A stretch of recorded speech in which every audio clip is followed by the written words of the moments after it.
second episode of the Not Gonna Lie podcast, Yes, aka sir. They're not gonna NGL. lie. I'm joined by my co-host Earl Whitfield. We have our Lakers fan in the building. We got Obia North.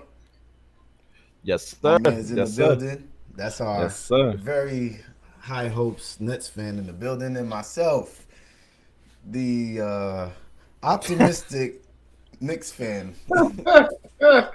For next year, optimistic for next year. Optimistic for next year, definitely. We're gonna kick it off with the series that closed out today: New York Knickerbockers versus the Atlanta Hawks. With my New York Knickerbockers suffering defeat in Game 5 to Trey Young. All You mean five Reggie foot, Miller? all 5 foot nothing of him. And Um, I'm gonna be honest, the way he bullied us this series really has me feeling away. And I think it finally got to, a couple of these dudes a little bit too late. The end of the last game, there's some physicality. Julius wanna, throw a little extra New York hot sauce out there. And even in this game, so if y'all saw the game before halftime, Julius, threw the ball at Trey Young, and Noel bumped Trey Young, and then Yeah. some bum bumped Noel back, and they all got technicals after the halftime. But you know, I, all that Win the tough guy game stuff or win the seems fight, right? so Win the corny. game or win the fight. Yeah, but it's so corny when you play that bad. Like if the games were closer, I would respect the tough guy stuff a little bit more, especially when you represent New York. But when you get smoked like that and you're an all-star all season, and then you just sold in the playoffs, making me look crazy after I went from like hating you dribbling around in circles last season, looking like a damn fool, to now I'm memorizing your 3 point percentages, shooting over 40%. I'm bigging you up, trying to convince everybody that you the man now. And then you go out there and shit the bed after you cooked them for 37 points a game in the regular season. Really, bro? That's how you do me? You make me look crazy, really crazy, and I'm upset. I'm glad Thibodeau had the balls to finally bench Elfrid Payton, but we ain't look no better. The only game we won was when Elfrid Payton was a starter. How about that? Everybody called for Elfrid Payton's head from the rafters. The only game we won, he started. His bum ass. I feel like me and Earl told y'all that. Though I feel like we said that last podcast. The second We you did. change that We did. starting lineup is when Yeah. when the troops feel like you panicking. We desperate now. We desperate. Yeah, but Derrick Rose was hooping. So who's to blame? He was still hooping in the role that he was in. You know what I mean? Like his He hooped production. in both roles. So what changed? Yeah. Well, Listen, I know it changed. First of all, the rest of your team sucks. That's so nothing really changed. But Rose did hoop, man. Let's keep it a stack. Rose hooped. It took him a lot to get back to where he was. Going from that same dude that was AWOL next to LeBron, and they had no idea what this nigga was for.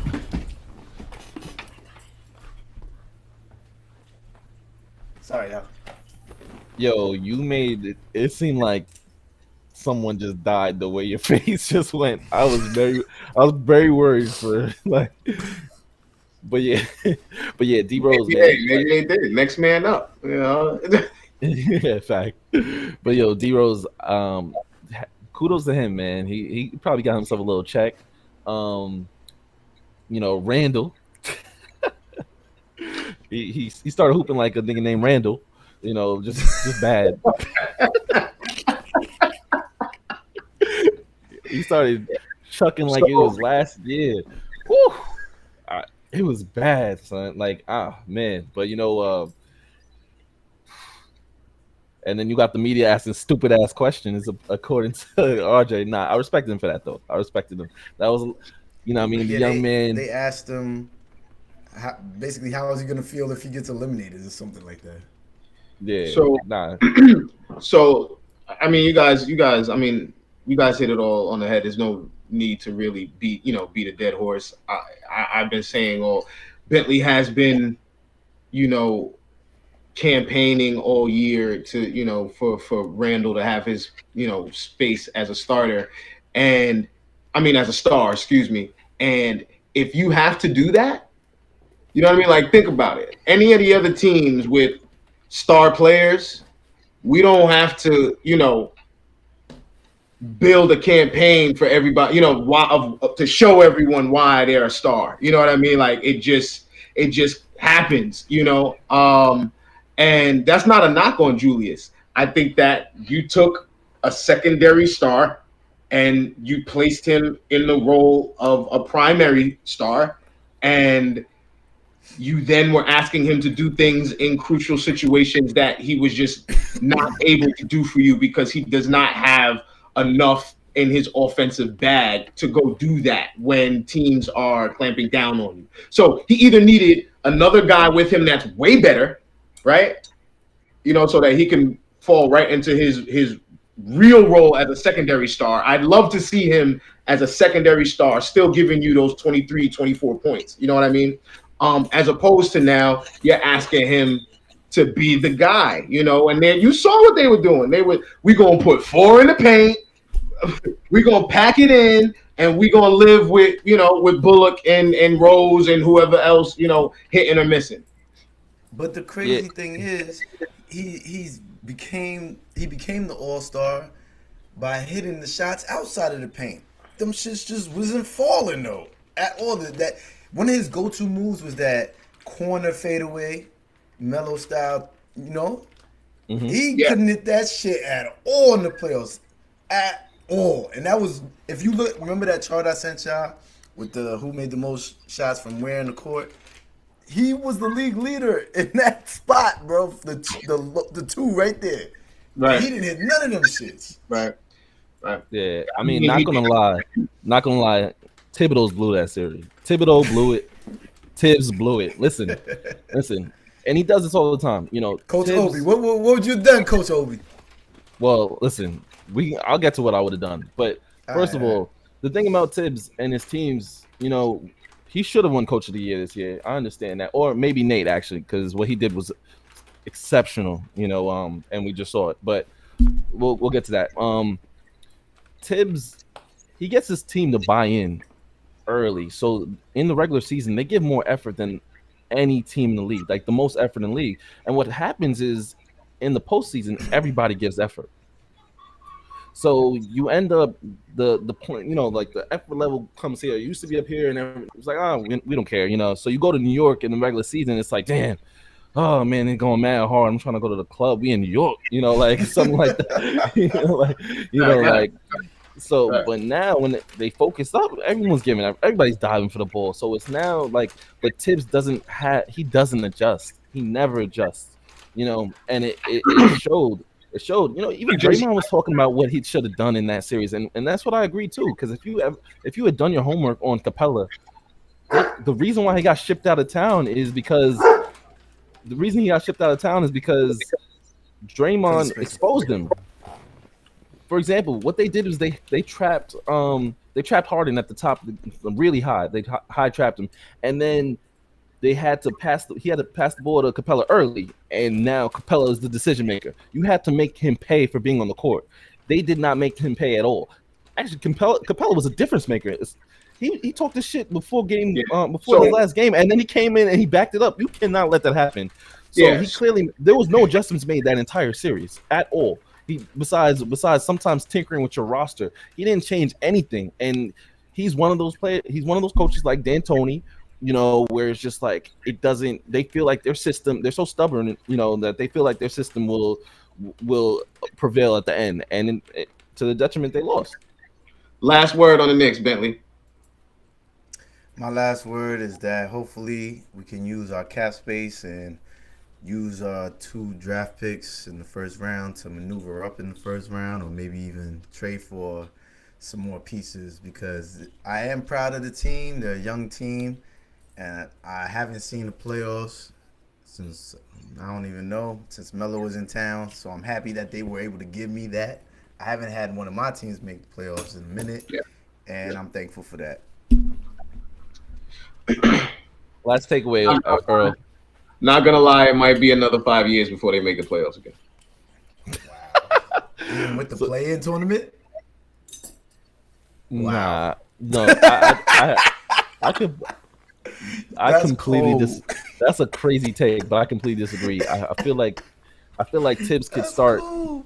could put us on the roster and make the playoffs. You know, I just Yeah, it's he hyperbole. It's hyperbole. It's hyperbole when I'm saying they're not going to make the playoffs. But I feel like they're still stuck on the same Nick hamster wheel. That's really what I mean. And that's what this season made me how you feel. can That's think what this that year though, made bro, me because feel. all these dudes is on short contracts. So who Yeah. knows what the roster is going to look like next year? I mean, And, it comes down to do you want to come? Do you? So a month ago, everybody would. It was like, okay, yeah, let's go. I'll go play with Julius. I'll go play with this squad. You know what I mean? But you just got punched in the mouth by 5'9" Matt Barnes's, little cousin, and it looked bad. It's not just that they lost; they looked inept. You know what I He mean? was Like they talking looked. mad shit, man. They looked Yeah. unable. They looked unable to figure anything out. So you mentioned Capella, and this will be my last thing. This is it in a nutshell. Clint I feel like Capella. we got a few more things to talk about in the Knicks. Keep Okay, going, though. Keep going. okay. Clint Capella talked his shit like we said, right? And the very first time he touched the ball, he got a wide open alley-oop dunk. Yep. I knew from that point that they didn't really want it. I said, "There's no way that he talked like he talked. Maybe we still lose, but I'll be damned if the first play of the game he gonna get a dunk wide open. Put him on his ass." So from there, that let me know that they did not have the same level of intensity that the Hawks had. For whatever reason. It's crazy to me. No, yeah, I they couldn't. definitely just let him set the tone. I couldn't agree more. That was crazy. Like that was the first thing I was texting my group chats. Like, y'all really gonna let Capella come in here? Like, you're supposed to put him on his ass just to send a message. Like, yo, like, oh man, that was bad, son. But He wasn't even involved in none of the scuffles. Talk about it, man. Yeah, he's supposed to seek him. Yeah, but so yeah, it comes down to this though. Like the bad luck. I would say one of my friends believes that the Knicks are cursed, because it feels like they could have got Trae Young that year. That's the difference maker. No, it actually feels like you were, the one pick away from John Morant, and everything would have been different. You guys don't have that point guard, and you guys been searching for a point guard one pick away as from Steph Curry, right? Weren't we one pick away from Steph Curry? One pick away from Curry, and you could have traded up to get Curry. The Timberwolves had 2 picks in a row, and they didn't know what to do with those picks, and they were begging someone to come get him. And they ended up picking Rubio and Johnny Flynn, 2 point guards back to back, like idiots. And the Knicks could have got that, but that's another topic. That's another topic for another day. But yeah, it really comes down to that point guard. You've been searching for a point guard just like the Jets have been searching for a quarterback for ever since Marbury. So. That's what you got to do. You got to look for that. You could have got a few dudes this past draft, but you ended up drafting Obi. Good thing that you guys drafted quickly. So we'll see what happens with the development in terms of moving forward for the Knicks. It's a good. I don't know if Lonzo's the guy for you because he's so passive. I think you need someone that just did what Trae Young did, just take over an entire game and just pick and roll you to death and just dudes like, is not falling off the tree. That's a fact. But I feel like Lonzo needs to be on a team with the dominant wing, like a LeBron or a Kawhi-ish kind of player. Or just tag him up with his brother.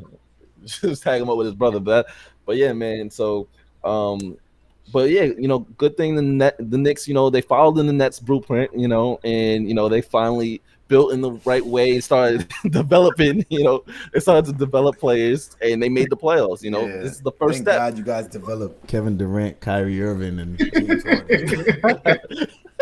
No, that's not what I'm saying. Without the Nets development team. Nah, that's not what I'm saying. I'm saying if you guys develop your players like we did with Karis LeVert, like we did with Jared Allen, like we did with Joe Harris, you start bringing people in, and then stars around the league start saying, "Yo, I got a few shorties in New York. You know, like, like, yo, I'm if I and they start having those dreams like, yo, if I save New York, you win one time in New York and you are solidified. Like On the Knicks. When you went on the yeah, Knicks even in if New you York.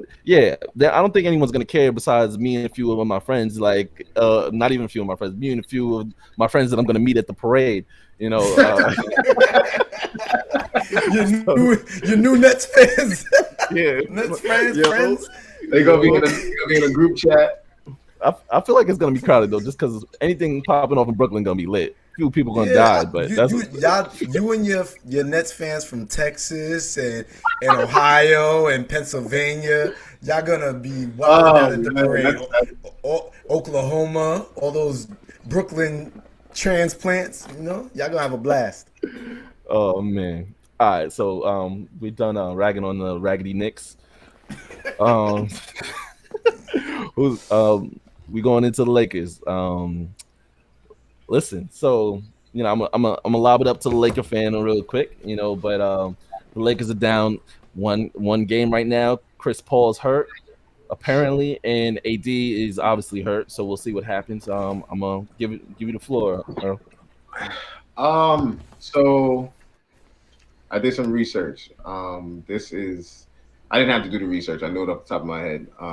While we were watching, that is the second worst playoff loss in the history of the Los Angeles Lakers franchise.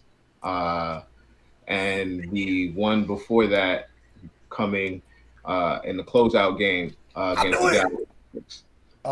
No, never mind. You said in the Dallas. And you can debate it. You know, I mean, if you want to say against, if you want to say against Ray Allen went crazy. Yeah, the only reason that I don't say that year is because I felt like the Celtics were better than us. You know what I mean? Like it wasn't like you know what I mean. It wasn't. Yeah. So against the Mavericks, that was an upset. You know, this isn't as much of an upset in terms of the storyline, who was out there, who's not out there, blah blah blah. But the embarrassment, you know what I mean? Like just the lack of effort, the getting smoked off the floor from top to bottom, no sense of urgency. The only thing we didn't have was Andrew Bynum, like, you know, pushing JJ Barea out the air at the end, like, you know, down 40 and then tossing his jersey, which maybe Kuzma should have done. But there's blame to go around. I think the main thing that you're seeing in terms of, I was trying to decide, do I think this is more about what the Suns did, or was it more about what the Lakers didn't do? And first and foremost, it was about the Lakers just not coming with any effort or any fight. And then besides that, I'm going to still give credit to Phoenix for knowing the situation that the Lakers were in and not acting like a young team, but actually acting like a veteran team and going ahead and stepping on their throat. In terms of X's and O's, you saw the difference of AD not being on the court immediately. You know, all of a sudden, Devin Booker is Russell Westbrook. You know what I mean? In terms of his ability, in terms of the way he was able to attack the rim, and you could tell just by the way he was going downhill that he was not concerned about Drummond. He was not concerned about Gasol, and so that is a direct result, you know, of AD not being on the floor as the rim protector and the switcher on the pick and roll. Yeah, not gonna lie, LeBron quit in the middle of that game. So that guy was like, LeBron played? Oh yeah, your boy LeBron, he quit. Just for recap to fans that don't know, like I'm a huge Kobe fan. You know, Earl's a huge Kobe fan. He's a big Laker fan. He loves Lakers more than Kobe, or just as much as Kobe. And I just love Kobe. You know, I can't get jiggy with what LeBron's doing over there. You know, but I mean, I will say he's the greatest athlete of all time, just not the greatest basketball player of all time. There's a difference. You're gonna Yeah, so hijack the show today with we have to reference that exactly because I gotta talk about LeBron because we This shit was LeBron's not planned gonna get off the early. hook for this. Yo, he ambushed you, dog. First of all, the man LeBron, this guy is. Didn't he make It's the dope. notes in the production meeting? Was it? No. Didn't he make the list? Nah, he just ambushed you, bro. Listen, Ambushed you no, crazy. I'm getting back to it. Bro, let me Listen, take this a guy sip. LeBron is really jokes. We were talking before the game about how Chris Paul, if he wins, he's gonna be like, "I'm back," and if he loses, he's gonna be like, "Oh, my shoulder." You know, it turns out it was both. Turns out it was a shoulder, and they won. You know, but LeBron always has to go to the locker room whenever things ain't going right. What was he doing in there? Y'all talk about this guy as the best leader of all time. Da, da, da, da, da. He left with like 5 minutes left, right? Yeah, that's what 5 minutes left. Yo, Time was left. I'm not sure how much time was left. I mean, by left, I mean left the bench. Like He went to the locker room. Him and Anthony Davis went to the locker room at the same time. do you understand how ridiculous? You know what would happen if Westbrook did that? Do you know what, shoot. if That's a good Westbrook did that? Niggas. Oh, I shouldn't. I don't know. I could use that on YouTube, but they had a field day about They that. were killing him for it. They were killing him for it. I think that's something that LeBron gets killed for a lot. Actually, But you know, we see this in all sports. Look at Tom Brady when he's cursing out people on the field. Nobody say nothing. You know, when you get to LeBron level, Tom Brady level, it's like. and thank you. That's really what it is. That's really what it is. The best players on the best teams, especially the best players in the league, in their respective leagues, they do what the hell they want to do. You know what I mean? Like, and Kyrie.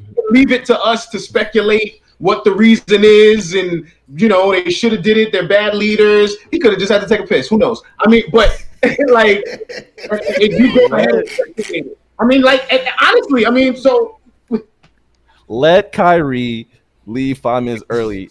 People are gonna call the police. They're gonna be like, "Oh, he's on suicide watch. Oh my gosh, what's wrong with him?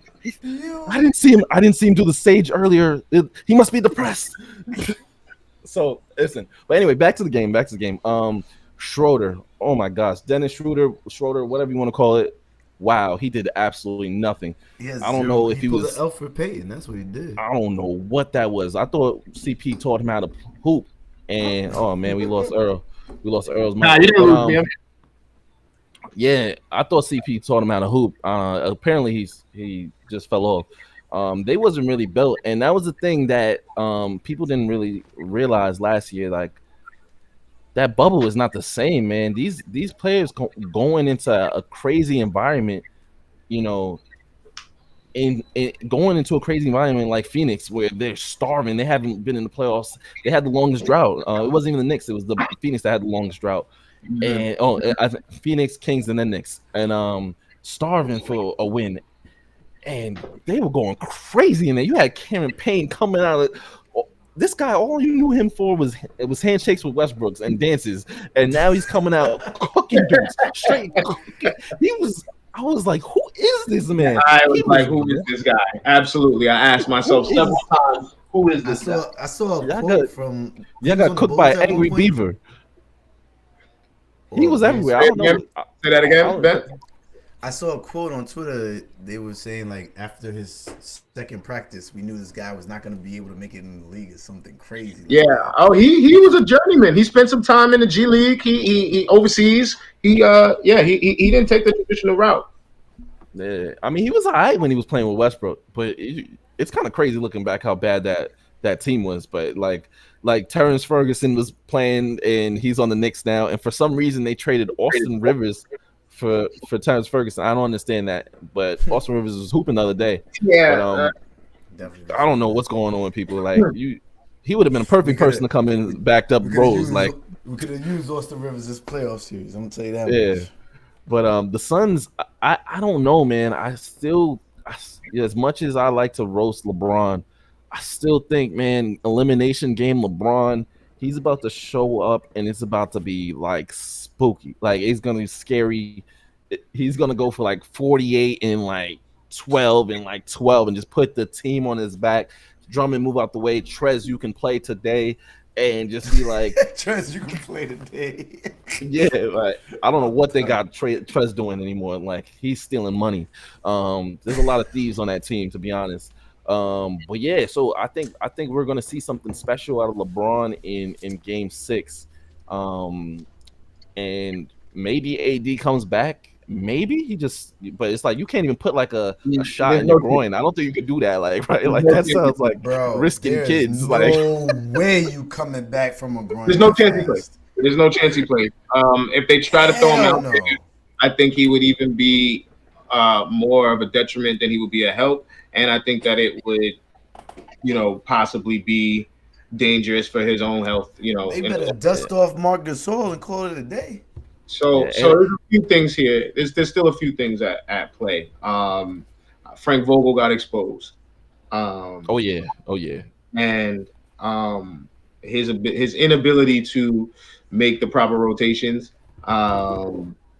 is it kind of showed itself a little bit in the bubble last year, but because they were so much better, than the teams they were playing against once they got towards the later rounds, I think he got to kind of go along for the ride.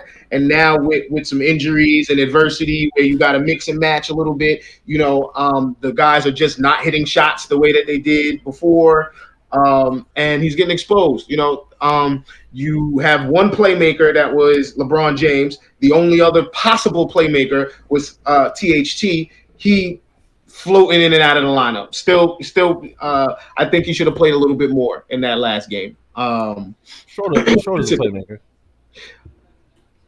Shorter, whatever you want to call him. Well, what we're not going to call him is shooter. That's what we're not going to call him. I don't know.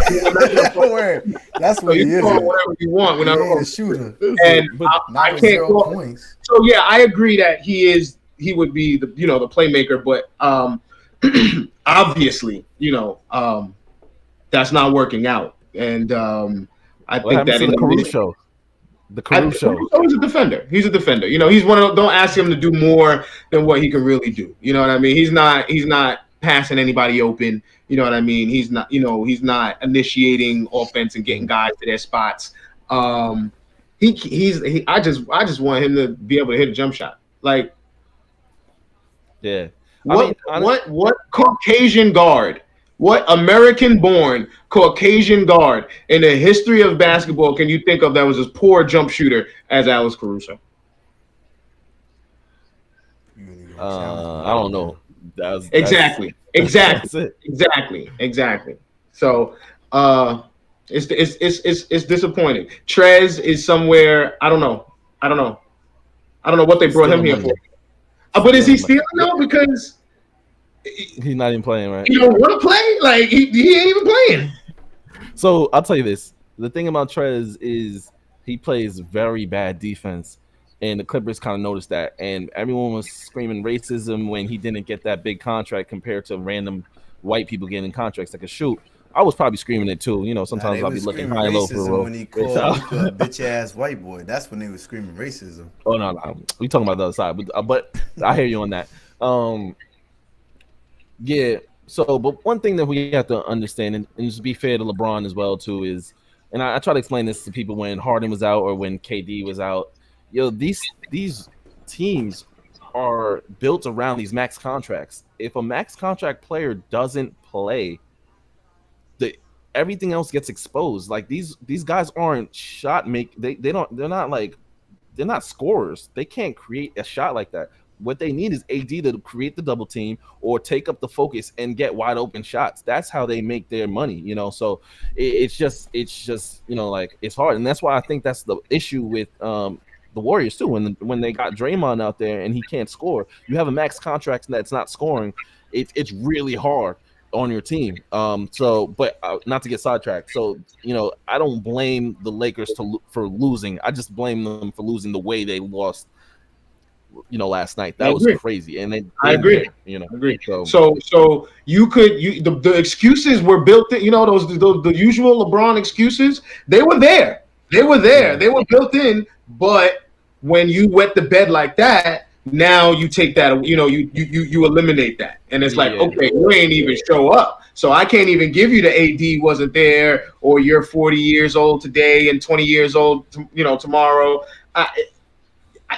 You didn't show up. Y'all didn't, there was no effort, and it was that it reminded me of when I used to really laugh at LeBron fans because they had to deal with this. Sometimes he's gonna go, sometimes he's not gonna go. And I don't want to compare him to Kobe, but I mean, he's right now the best player on the Lakers, right? He's the superstar on the Lakers. The last superstar of that caliber that the Lakers had was Kobe. And I'll ask you guys, I'm honestly asking you, if you pulled LeBron out of that game, insert the late great Mamba, everything else is the same. You at least know, he getting 50 tonight. He getting 50 tonight. Y'all might beat him, but he's getting 50 tonight. So yeah, I would have to I know that the fans listening, the Kobe haters are gonna point to Game 7 Phoenix. Just letting you know that he had 24 or 23 at half. He was the only one hooping, and they went into the locker room, and rumor has it that Phil kind of blamed him for not sharing the rock, where these dudes was not hungry, they didn't want it, so he was hooping. So he was like, all right, I'm gonna prove a point, and he became passionate. He didn't shoot anymore. I love that you went there, Obi. I don't want to cut you off, but because I want to attach to it, because I love that you went there, because that's exactly what these Lakers look like. It looked like that Laker team, like it might as well have been Devin George and Mark Madsen and Smush and whoever else didn't want the rock. You know what I mean? Like, yeah, when we showed a lot of zeros that night. That was crazy. So I mean, whew, and like Drummond he'll be integral for if they have AD, like, because AD doesn't like to play the center, and he's made it very clear he does not want to play center ever. Like, and so, and AD kind of gets that, like, he gets that bully ball on whoever the 4 is, because they have to have someone big enough to contain Drummond. So that's his impact. And then if they switch that person onto him, Drummond's he's gonna feast on the boards. But without AD out there, Drummond is, I mean, he's a bum. Like, so I mean, I don't know. It's just a non-floor spacing big standing there trying to get boards that aren't. I mean, the other team's not missing because it's like there's no defense. So I don't know. But the Lakers, I give Bron a pass, to be honest. I don't want to get it all on him. I give him a pass, but for him walking out on his team and for the lack of kind of effort, whatever. So you know what? I will, if you're coupling it with the lack of effort, you know what I mean? Like, if you're coupling, like I always say, I love context and how it mattered to the narrative. So taking it in a vacuum, him walking off, I don't care. I'm gonna be honest, because like I said, it could be for a million different reasons. But combining it with the way that they played, and the body language that he showed on the court, I think it made it more of a bad look. Whether he was just going to start early treatment or whether he really was salty, because what if he was salty? What is leaving doing? What does that do, bro? What do you gain by leaving just because you're mad? You remember he did something? Go ahead, Ben. Go first. I was gonna say I've never wondered why. Like, when I see athletes leave the court early, a lot of times I'm like, okay, 5 minutes. If you're getting treatment, like I think Obi said treatment, like what? No, or Earl said treatment. My bad. Yeah, I said that. What it like? I understand high ankle sprains and stuff like that. You got to tie it up real quick. You know what I'm saying? And you coming back out, whatever. But what the 5 minutes? I agree. What's that gonna do for you, bro? Nothing. Like, it just looks bad to the media, and then people giving something to talk about, like drama for no reason. It is what Kyrie did in Boston. It's what not Boston. No, he didn't. He did it. Oh, he did it early in the Nets. It's just like, yo, I'm disassociating myself from these bums. Like like, yo, real talk. And then I'm you out expecting here. these dudes to go hoop with you, right? After the But shed Bron has blood. done that all the time. He's done that all the time. He says, "Yo, I don't have enough help." You know, like he does it every single time. It's just he's so good. People give him the pass.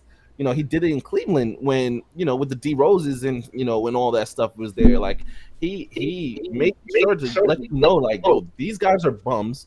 I'm really good at basketball. J.R. Smith blew my opportunity at winning this game. I'm going to sit on this side of the bench while all y'all sit over there going into overtime. I'm not even going to listen to the coach because I really won that game and they lost this game. Now, perfect transition into Damian Lillard. Wow. Dame. Was that what that was? An excellent transition to Damian Lillard? Okay. All right. Yes, it was. Damian Lillard should have walked off. Teammates not doing their end to help their superstars. Oh my LeBron gosh. to Dame. Please give me the honor to start this. Dame went crazy. I'm so glad that I looked at the end of that game and like flipped to it. Like that was the best thing I've ever seen. I'm sitting here. That was amazing. I'm glad you hit me up and said go to NBA TV because I saw the whole end of that shit. I'm sitting here screaming like, yo, you gotta foul this dude. You can't let him shoot the first one.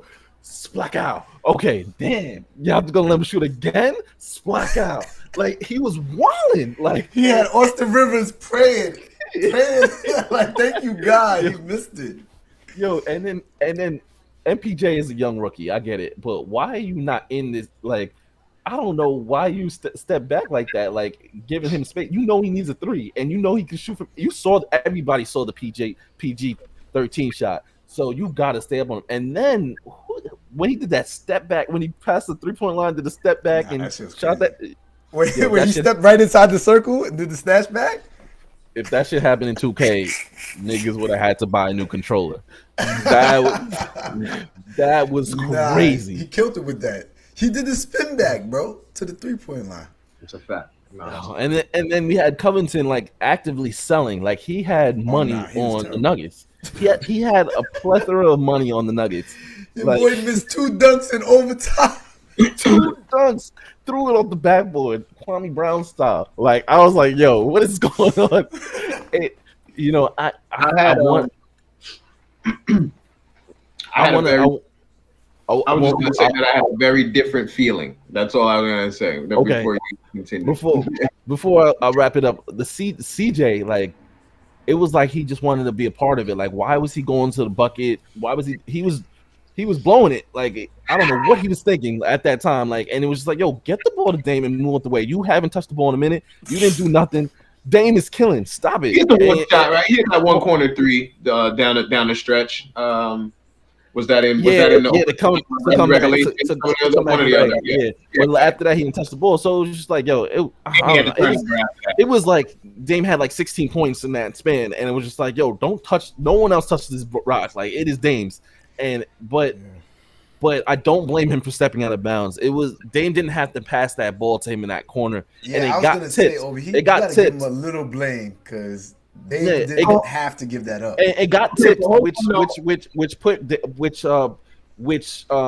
CJ catch the ball in a way that he didn't know exactly where his footing was. So he ended up stepping out of bounds. So I don't blame him for that, but I do blame him for those 2 layups earlier.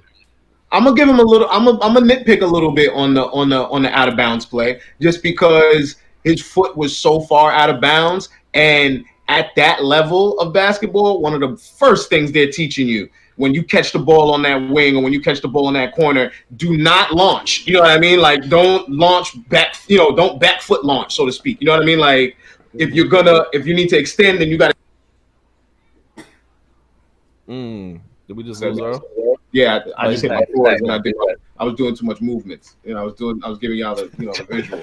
But so that's the only reason why I'm giving him a little bit of blame on that. A tiny. I got you. Because he could have shot it. Yeah, I mean he couldn't because that ball got tipped, so it came in a weird like time. Yeah. He put it on a funny catch. He caught on a funny catch. Yeah. And Dame wasn't being double teamed at that moment, so that was just like, yo. I mean, we were asking for a lot anyway, because that was one of the best performances I've ever seen. So like, like or at least comeback efforts I've ever seen. So in the Well, playoffs. I told you I had a very different feeling. Hey, I'm not gonna lie. As amazing as that performance was, while I was watching it, I was sad. I was sad for Dame because not only did they lose the game, and I want to spend at least about maybe 45 seconds actually giving some props to Denver, but that's how you know a performance was epic, epic, epic when we haven't even mentioned the team that won. Like we haven't even mentioned them yet. You know. So he felt like Jacob DeGrom. Yes, yes, yes, yes. Very much so. That's a good one. That's a perfect one. So No run support. Dame, because we're gonna continue to see these. And the reason I was sad is because we're gonna continue to see these performances from Dame. But because of his pride and because of the way he has doubled down in the past about and taken on this narrative of staying here, doing it this way, and I don't want to join up like these dudes. He's now cornered himself to have to stand by that, and he will always have to stay in Portland. And he's never going to win a championship. Well, not everybody's supposed to win a championship, and like I feel bad. everybody will. No, I can feel bad. I don't know because it's like I could want to see that performance in the finals. I could want to see that performance on the biggest stage, right? No. Yeah, I mean, I don't know because back in the day it was only the greats won chips, like and people weren't moving around like this. But yeah, people. But what happened was Charles Barkley got on TNT and he was getting roasted every week for not winning a chip, and people saw that. Before that, it wasn't like, yo, we all respect Iverson. Nobody needs Iverson to get a chip.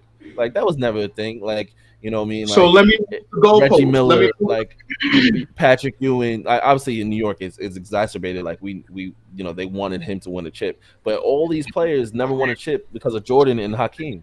So let me move the goalpost.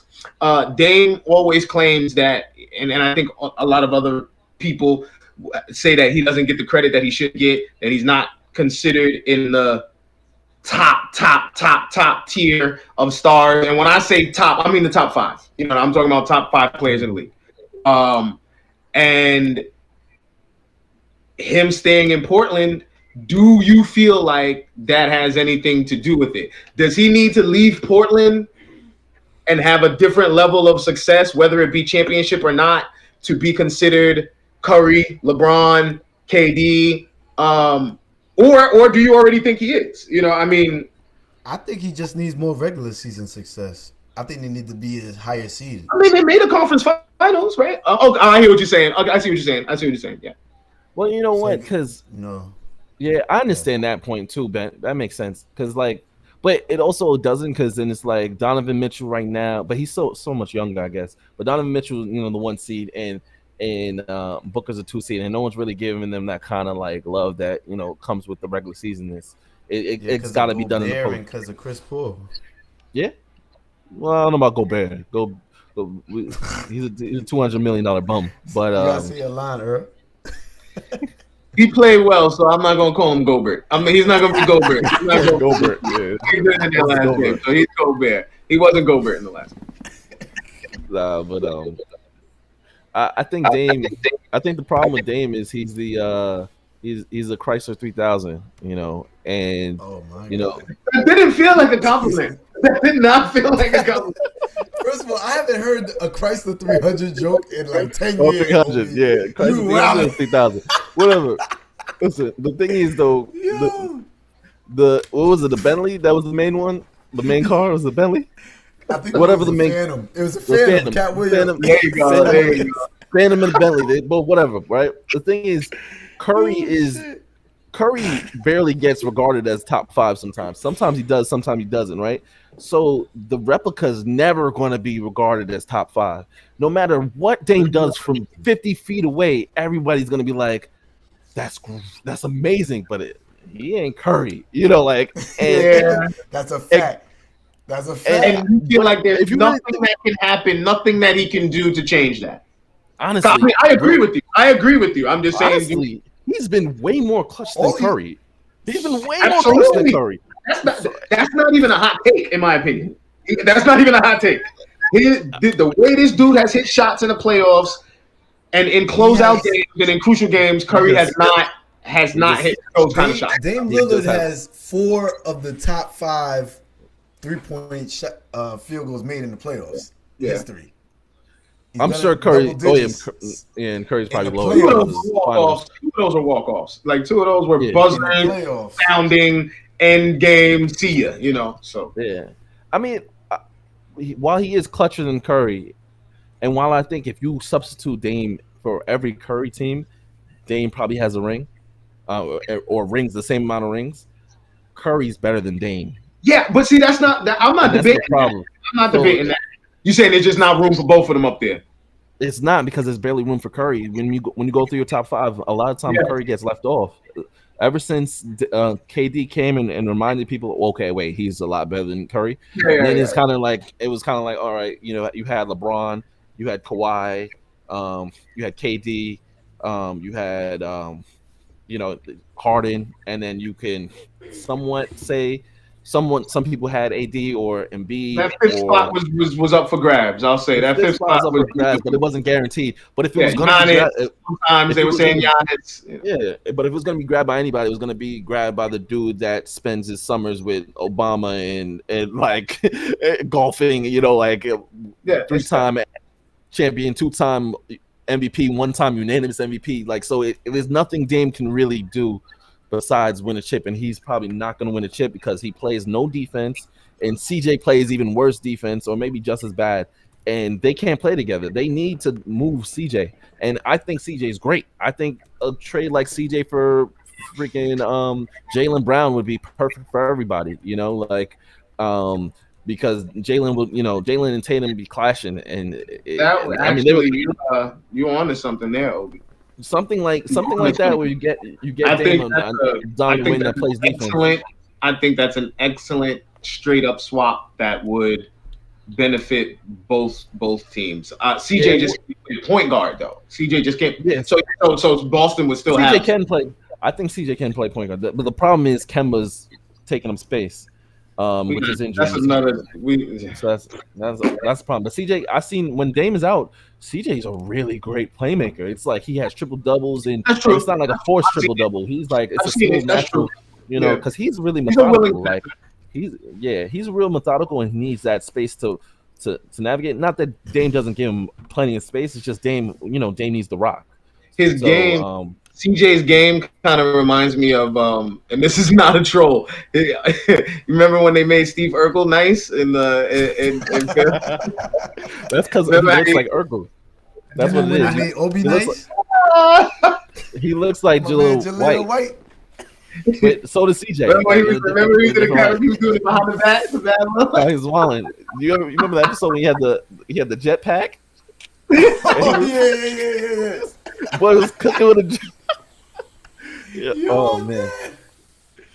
Nah, that might be way before a lot of people's time. People don't remember Family Matters like that, man. Yeah. So shout to Dame, one of the most astronomical performances we've seen in a long time.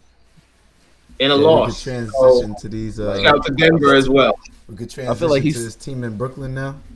I feel like Dame started the playoffs. Like that was what I needed to see. But yeah, go ahead. What were you saying, man? All right, moving right along. There's a team that plays in Brooklyn. Yes, we will get to see for the first time the Brooklyn Nets in the playoffs. They're starting their series off against the Milwaukee Bucks. Can't wait to see what they look like in the playoffs. Can't wait. So earlier you're saying that we haven't seen them competitive yet? Did they? Like they play? Come on, man.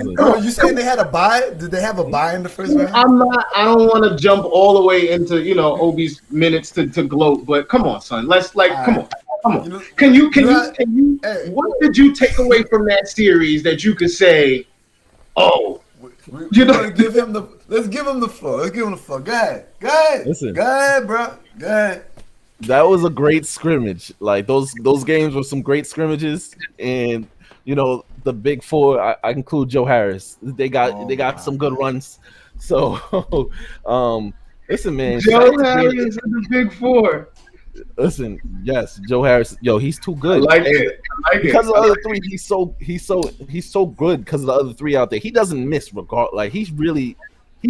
Like I don't know if I would take him or like I'm not even gonna say something crazy, but back to that scrimmage. It was great. You know, shout out to Danny Ainge, who you know, like all white people do, they get to decide if they want to step down. You know, like he's deciding, you know what, maybe I'm gonna step down and step away. You know, focus on my family, whatever.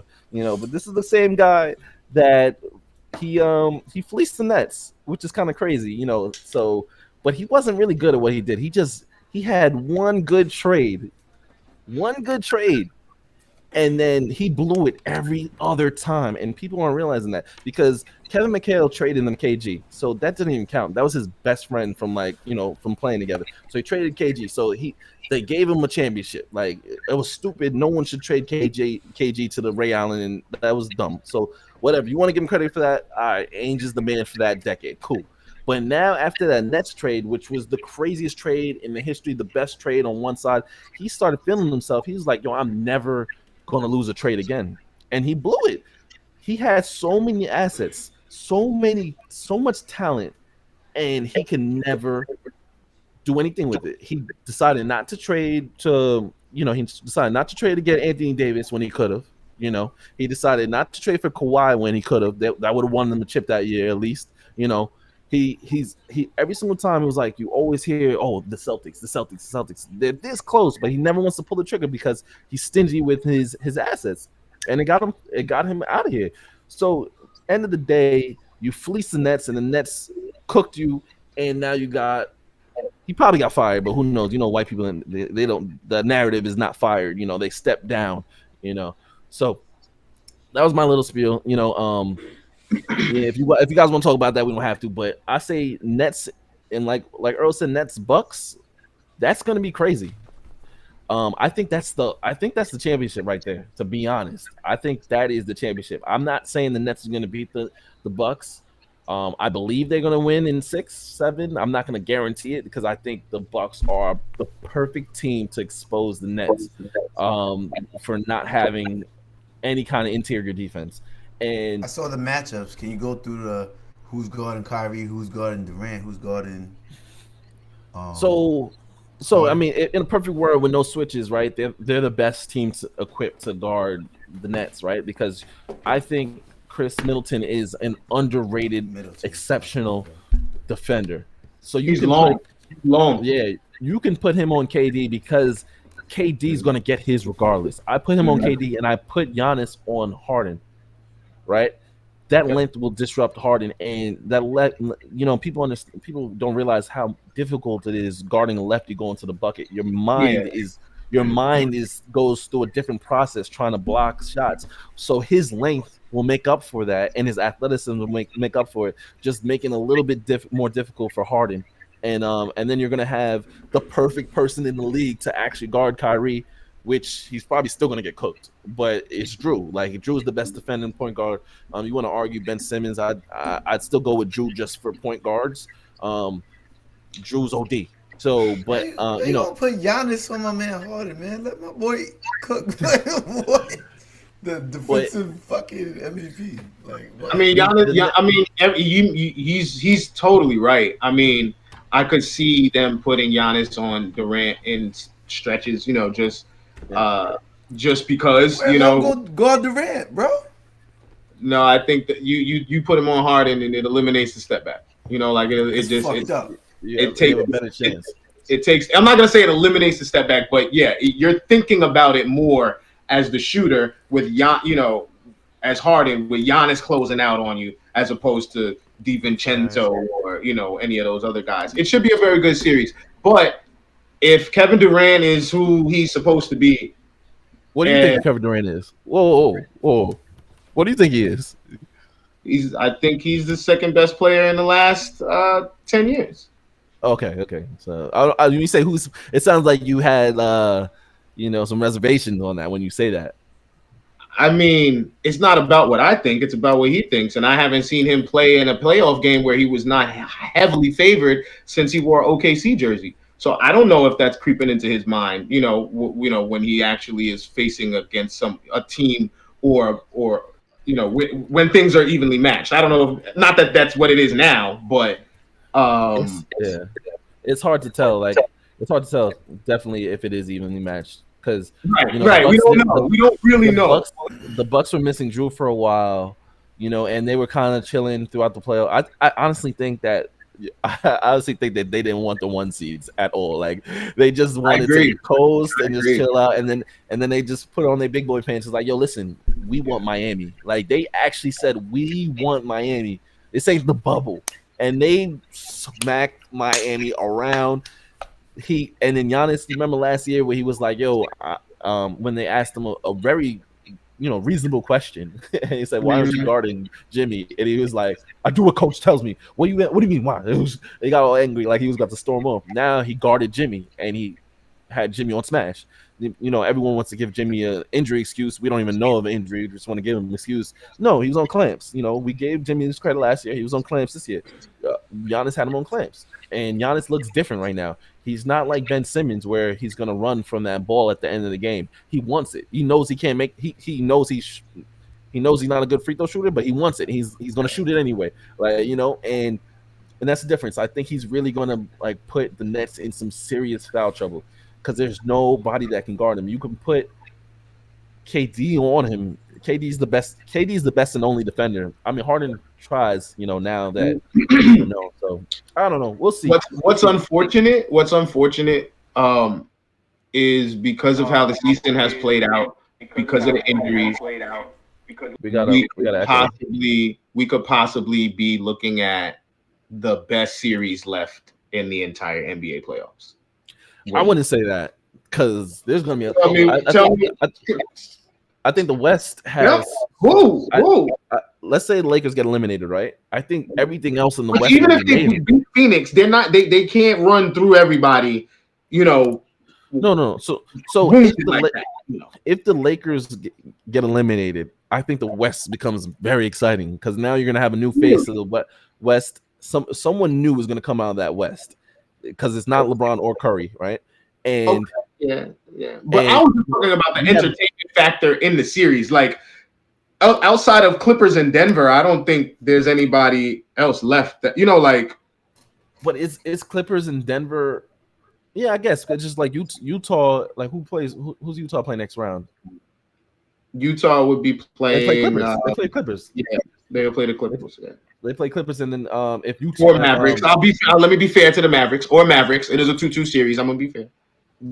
Yeah. So one of the I'm bugging, and then one of those, and if Luka comes out, that's exciting. I think it'll be. I think that. See, but the thing is, if Luka comes out, we know they ain't gonna beat. They're not coming out. They they can't win it. The Clippers. The Clippers. That's what I mean. I know what you mean. I was just saying they're gonna be exciting series, but I think the winner of the playoffs comes out of this series right now. I think even if Embiid's healthy, I think Ben Simmons is such a liability that Philly closed out today too, right? Shout out to Philly. I think Philly closed out. They closed out. I didn't look. I was watching the Knicks get closed out. But yeah. So I think Philly. I think Ben Simmons. You can really guard him with the center or whatever you want to do, and have a wall around him, and it'll really mess with Embiid spacing.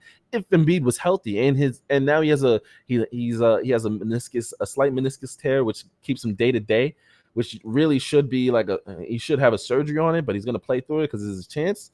So it's like, man, I just don't see anyone coming out. I don't see anyone winning it besides these two. It's either the Nets or the Bucks.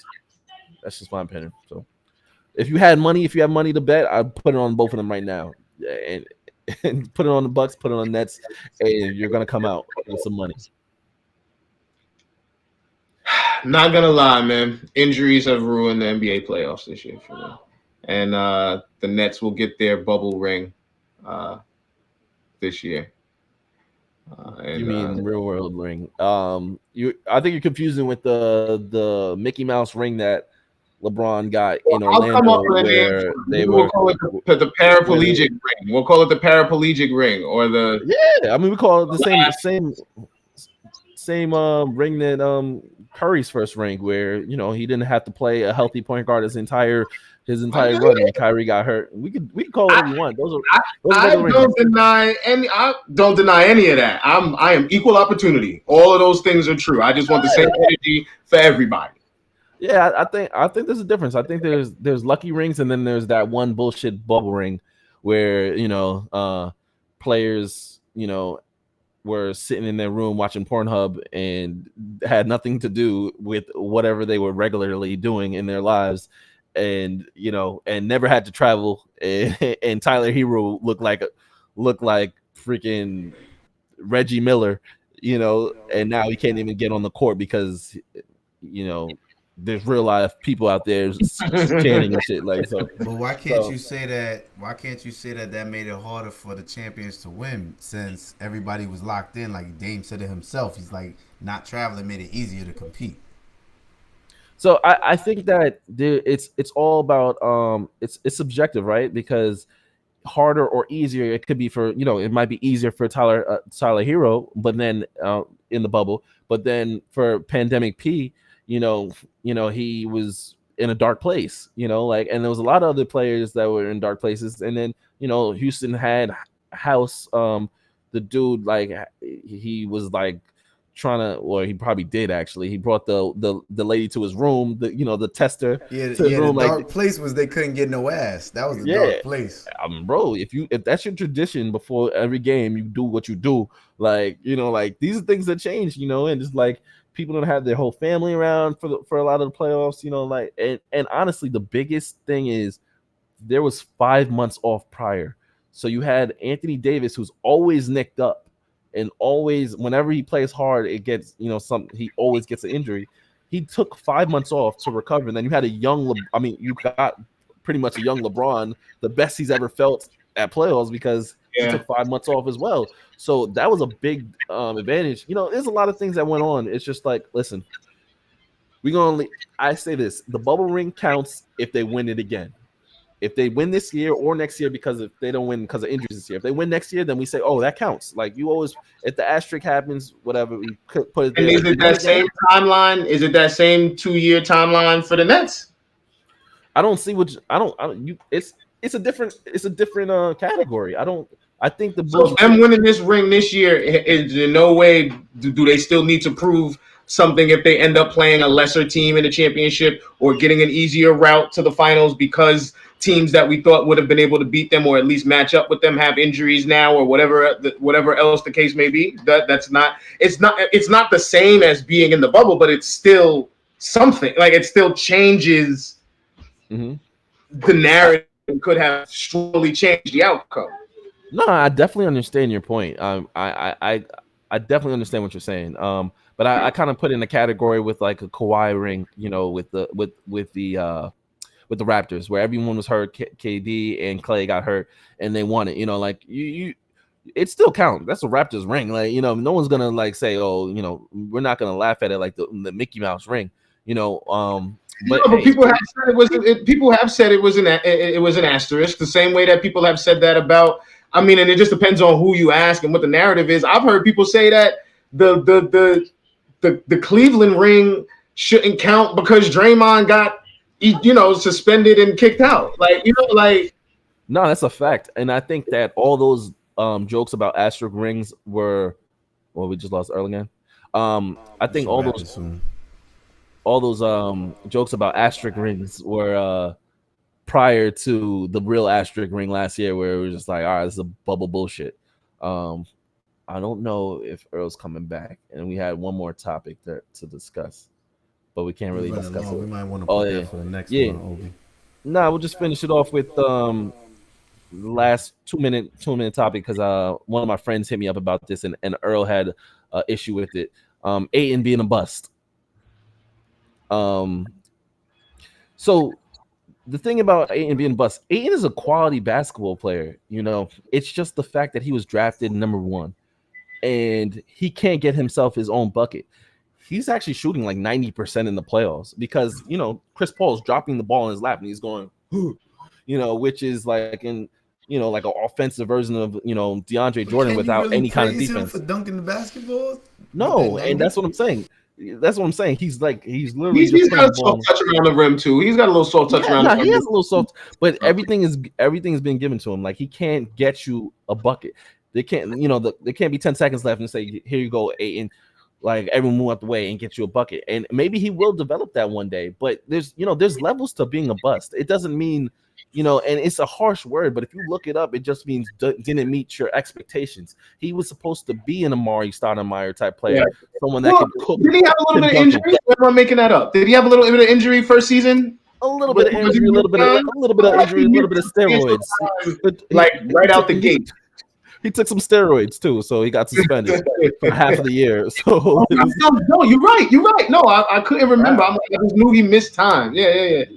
So he's still developing. So we can't put everything on him in this. So if he does, I'll be the first one to say it. But I'm just saying, like Andrew Wiggins is a perfect example, like in this case where it's like different positions, but a quality basketball player who was supposed to be the next LeBron, like him and then you have another bust on a way further bust, a way bigger bust, because there's levels to bust where you have Jabari Parker, where because of his injuries, Wiggins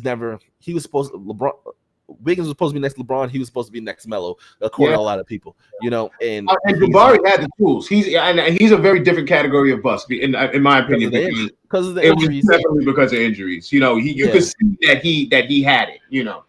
But I think he would have ended up being like a Danny Granger. I don't think he really had that Melo in him. But it is what it is. We'll never know. And then you've got like the Evan Turners who had a great career as a glue player, but he never lived up to being a number 2 overall. So it's just he's good. He's about to be the coach of the Boston Celtics. He good, man. Yeah. So listen, guys. This was a great podcast. That's what we didn't talk about. Jason Tatum liking the tweet that Evan Turner being the coach. Like that's why I was asking. I'm like, is that real? Was that a real thing? Yeah, he wasn't joking. He must have been joking. I don't think it's any hard feelings towards Brad Stevens, because Brad Stevens got promoted like all white people do. So like it's good, man. It's good to be a white employee in the NBA. My goodness. In the world, it is great to be a white employee in the world. But that's another topic for another day in the off season where there's not enough basketball. We'll talk about that. Any last words, fellas? It's good second episode. Yes, sir. Not gonna lie, I'm excited to finally see the Nets play some playoff basketball. I'm excited. Not gonna lie, I'm a little nervous. I gotta see it, man. I gotta see it. They should have swept the Celtics. If you want to really call it what it is, let that boy get 50 on him. And not gonna lie, I don't know if we're gonna make it back to the playoffs again, low key. So not gonna lie, y'all got Tibbs. Y'all gonna be in the playoffs every year with Tibbs, especially with this playing. Well, you're gonna be in the playoffs. We gotta decide whether we're gonna give Julius his money. Whew. The man that carried us to the playoffs. Okay, no, let's stop. That's a whole topic. That's a whole. Exactly. That's why I didn't want to say why. That's a whole. You gotta decide if you're gonna give Rose that money. You can't. He's a freak. Okay. Good night, y'all. No. Thank you, everybody who subscribed to the podcast. Yes. We are here and we are going to be consistent. Please tune back in. Yes. Mondays and Thursdays, catch us.